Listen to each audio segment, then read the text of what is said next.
तिथल्या हॉटेलमध्ये असताना शिंदेंच्या आमदारांनी एअर होस्टेसचा विनयभंग केला असा खळबळजनक आरोप कायदेतज्ञ असीम सरोदेंनी केलाय। तर शिंदेंच्या आमदारांना हॉटेलात मारहाण करण्यात आल्याचा आरोप देखील सरोदे यांनी केलाय। तर आमच्या बदनामीचं हे षडयंत्र आहे असं शंभूराज देसाई यांनी म्हटलेलं आहे। पाहूयात। गुवाहाटीमध्ये शिंदेंच्या आमदाराकडून एअर होस्टेसचा विनयभंग। कायदेतज्ञ असीम सरोदेंचा खळबळजनक आरोप। गुवाहाटीत 2 आमदारांना मारहाण, सरोदेंचा आरोप।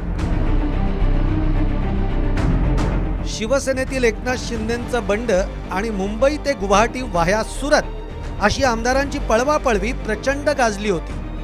गुवाहाटीमध्ये मुक्कामी राहिलेल्या शिंदे गटाच्या आमदारांवर कायदेतज्ञ असीम सरोदे यांनी गंभीर आरोप केल्यानं खळबळ उडाली आहे। एकनाथ शिंदेंसोबत गुवाहाटी इथं गेलेल्या 2 आमदारांना मारहाण करण्यात आल्याचा आरोप सरोदे यांनी केला आहे। इतकंच नाही तर हॉटेलमध्ये मुक्कामी असलेल्या आमदारांनी एअर होस्टेसचा विनयभंग केल्याचा खळबळजनक आरोप सरोदे यांनी केला आहे। तर हे सेनेच्या नेत्यांना बदनाम करण्याचं षडयंत्र असल्याचं प्रत्युत्तर शंभूराज देसाईंनी दिलंय।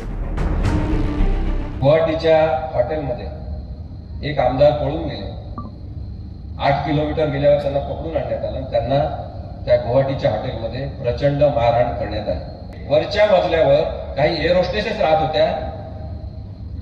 माझा प्रश्न आहे की त्या हॉटेलमधल्या लिफ्टमध्ये एअर होस्टेसच्या छातीवर हात कोणी नेले? एअर होस्टेसचा विनयभंग करण्याचा आणि लैंगिक अत्याचार करण्याचा प्रयत्न कोणी केला?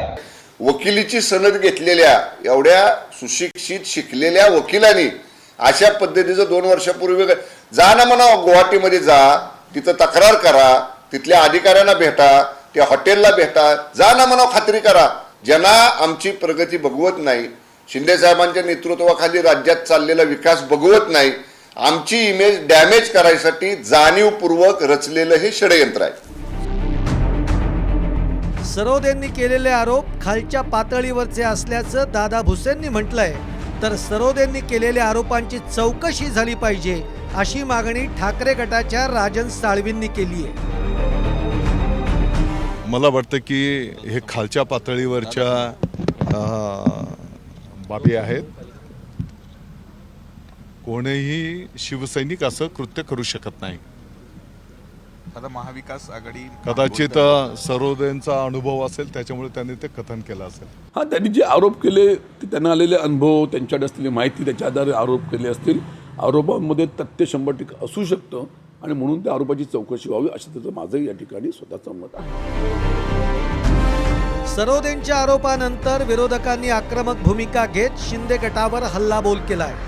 शिंदे गटाचे आमदार कोणाचाही विनयभंग करू शकतात असं वडेट्टीवारांनी म्हटलंय। ते कोणाचाही विनयभंग करू शकतात, कारण सत्तेचं कवच आहे।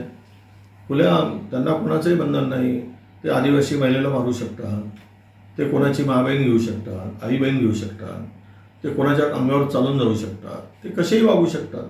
सत्तेचं कवच इतकं भारी आहे त्यांना की त्यामुळे त्यांना आता कोण लगाम लावणार? माजलेला जो सांड असतो तो त्याला आवरणं कठीण होतो। तशीच परिस्थिती आता आहे राज्यातली। शिवसेनेमध्ये बंड करून 40 आमदारांना घेऊन एकनाथ शिंदे मुंबईहून सुरतला गेले। तिथून सर्व आमदार विमानानं आसामच्या गुवाहाटीमध्ये दाखल झाले। गुवाहाटीतल्या रेडिसन ब्ल्यू हॉटेलमध्ये एकनाथ शिंदेंसह त्यांच्या समर्थक आमदारांचा मुक्काम होता। शिवसेनेच्या 37 आणि 9 अपक्ष आमदारांनी या हॉटेलमध्ये मुक्काम ठोकला होता। हॉटेलमध्ये जवळपास 70 खोल्या 7 दिवसांसाठी बुक करण्यात आल्या होत्या। आमदारांच्या आलिशान राहण्याची सोय करण्यात आल्याची जोरदार चर्चा झाली होती।